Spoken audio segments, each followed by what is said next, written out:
So ayan, ang init kasi mga sis. Ang init, grabe. Mainit dito ngayon. So yun mga sis, dito ko ngayon sa simbahan.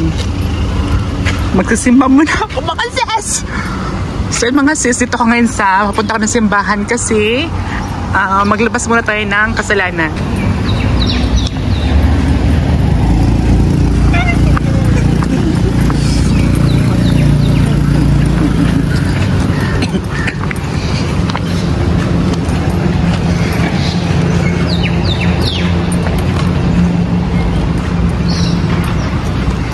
Ayan, so ito na yung simbahan mga sis, ayan.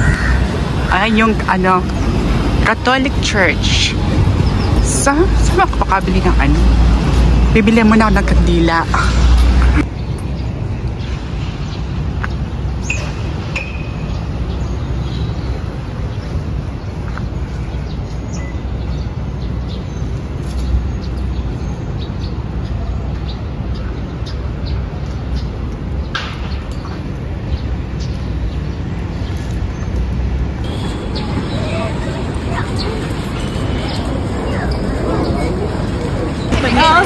Kaya meron siya naalam ko talaga.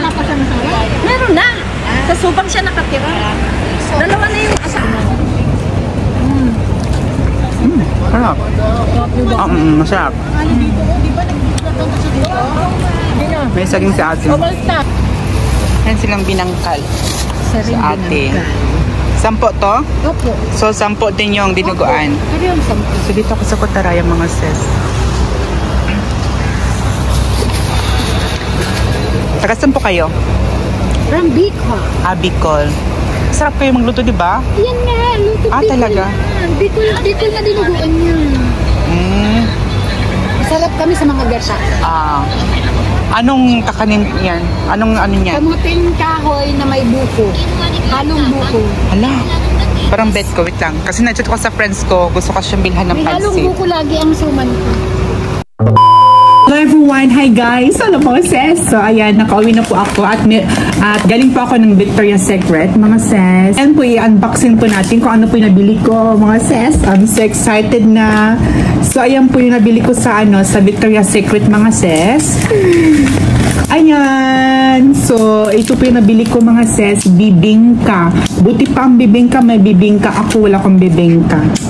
So ayan, so nabili ko siya po, 10 ringgit lang siya mga sis. So sa Pinas ito ay 130 mga sis, okay? So next ay binangkal. So 1, 2, 3, 4, 5, 6. So 6 na po yan siya binangkal mga sis. 8 sim pa rin. So 100 at 130 pesos. So 10 ringgit lang din to sa dito sa Malaysia. So at ayan mga sis, bumili po ako ng yung panghuli nating unboxing ay bumili po ako ng pang lunch ko, dinuguan. So ito po yung favorite ko, buti pang dinuguan, may dinugo. Ako wala akong dugo. Wait lang, dinugo. At ay hala mga sis, meron pa pala mga sis. Ito mga sis. Ayan. So ano daw siya, ano to kayo tawag nun? Kung sa tawag sa atin ay budbud. So meron daw siyang latex sa sa gitna, tapos ano to siya, kamuting kahoy mga sis. O diba? Ayan. So ayan mga sis, galing po ako sa simbahan kanina at nagsindila ako ng kandila. Tapos sa labas kasi ng mga ng simbahan mga sis ay marami po doon mga nakahilirang paninda ng mga Pilipino. So sila din po ang nagbibinta doon at yan silang binangkal sa ate. 10 to?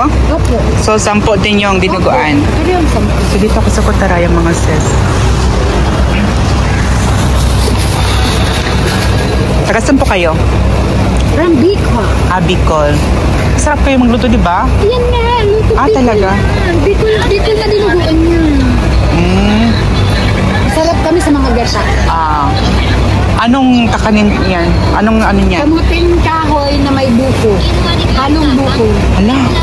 Parang bet ko, wait lang. Kasi na-chat ko sa friends ko, gusto ko siyang bilhan ng pansit. May halong buko lagi ang suman ko. Masarap. Masarap. May saging si ate. Sila po ni ate ay napaka hardworking at napaka negosyante nila at saka maganda nga mag sell stock sila. Tinan mo nakaapat ako. So naawa din ako sa kanila dahil hindi naman talaga hindi madali talaga sa labas mag-expose tapos andyan ka mga ilang oras, mainit pa, tapos tawag nun sa labas kasi talaga hindi talaga siya madali mga sis. So binilang ko sila doon isa-isa sa lahat doon na nagtitinda, binilang ko talaga sila, pero isa lang yung hindi ko nabilhan yung yung rosaries. Sa rosary na yun ay meron pa sa akong rosary dito at meron akong yung parang quintas ganun. So sabi ko next time na lang din ako bibili at least lahat sila ay nabilhan ko. So masaya sila, 'di ba? Kasi nakakaawa din kasi sila doon sa labas at kanina pa sila ng umaga. So ayun, so kahit pa paano ay nakatulong tayo sa kapwa natin Pilipino. So God bless sa kanila and more blessing to come sa kanila na ate kanina. At ayan mga sis, at ito nga pala sis yung result ng aking x-ray. So yung blood test ko ay nalaglag. Yung blood test ko ay after 3 days pa yung damaan. So ito na yung x-ray ko mga sis. Ito yung result. Ayan. Yung x-ray ko. So yung x-ray ko daw mga sis, yung result niya is, ang sabi ng doktor ay okay naman siya. Wala naman akong problema. Pero may naramdaman kasi talaga ako, promise, yung dito ko na part minsan. Pero alam niyo ba na kasi siya mga sis, parang meron siyang meron siyang bukol na maliit. Tapos hinihilot-hilot ko lang siya mga sis. I think lang kasi yun siya, yung parang hangin, balami, ganun. Kasi yung mga ko din kasi mga sis, yung mga dito ko, likod ko dito na parts dito, masasakit yan sila mga sis. Tapos paghihiga ako, mahirapan ako huminga. Tapos parang yung likod ko ay may pitik-pitik. So yung ginagawa ko talaga mga sis ay kusa ko lang talaga siyang hinihilot. So hinihilot ko dito di mga sis, talagang may marinig talaga ako na parang maingay. So parang may ugat, yung mga ugat-ugat yun mga sis, diba? So gumamit din ako nito mga sis, pampanghang. So balm siya. Balm ang tawag dito. Panghaplas yun mga sis. So dito ko hinihilot-hilot ko mga sis at dito. Tapos sa awa ng Diyos is pagkakinabukas ng pagising ko ay okay na siya. Tapos babalikan ko siya after ng gabi kasi kailangan hilutin ko kasi yan siya dito para na monitor natin kung ito talagang diferensya niya, yung parang lamig-lamig or something, basta yun na yung mga sinasabi nila na mga sa katawan natin, nalamigan, ganon. Tapos hanggang yung ugat natin is namuumuo, yung parang namaga yung ugat natin kasi hindi natin nahilot daw, diba? Tapos malamig ang panahon. So ayan po, thank you for watching mga sis, at sana ay naglaway kayo sa akong nabili mga sis. Ayan, pero alam ko marami yan sa Pinas, hindi kayo maglaway. Ako lang yung naglalaway dyan sa Pinas kasi nga sa Pinas kasi maraming mabibili. Dito kasi mga sis ay pupuntahan mo pa talaga sila. Ikaw yung mismong pupunta sa kanila. Kasi sa ating kasi sa Pilipinas, may maglalako-lako kasi yan, diba? Mag house to house, ganun. Compare dito talaga with difference, magkaiba.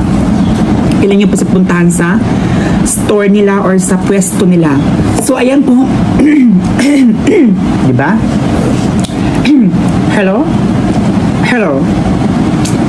Diba ikaw siyang may problema nga, no? So ayan po, thank you for watching mga sis. Bye-bye!